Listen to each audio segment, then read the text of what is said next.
Orhan Özdemir çok keyfi bir şekilde iade şartlarına aykırı bir şekilde yargılandı ve ceza kanunu geriye yürütülerek mahkum edildi.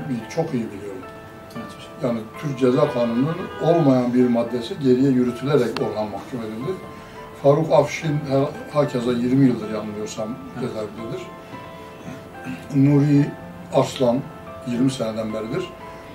Ve çok enteresandır. Ben tam biraz daha detaylını söyleyeyim. Abdullah Araslan 8 gün gözaltında kalmasına rağmen, bunu inşallah yetkililer de duyar, kendisine dayatılan tutanağı, ifade tutanağını imzalamadı. Ve 8 günün sonunda sen imzalamazsan biz imzalarız diyerek o zamanki FETÖ'cü TEM şube elemanları kendileri imzaladılar. Bu imzaların sahte olduğu mahkeme tarafından tespit edilmesine rağmen o tutanağa dayanarak Abdullah Araslan ağırlaştırıcı müebbet hapse mahkum edildi ve halen içeridedir. Adalet terazisini elinde tutan bir kadın figürü vardır, gözü bağlıdır. Sebebi şudur: adalet faile bakmaz, fiile bakar.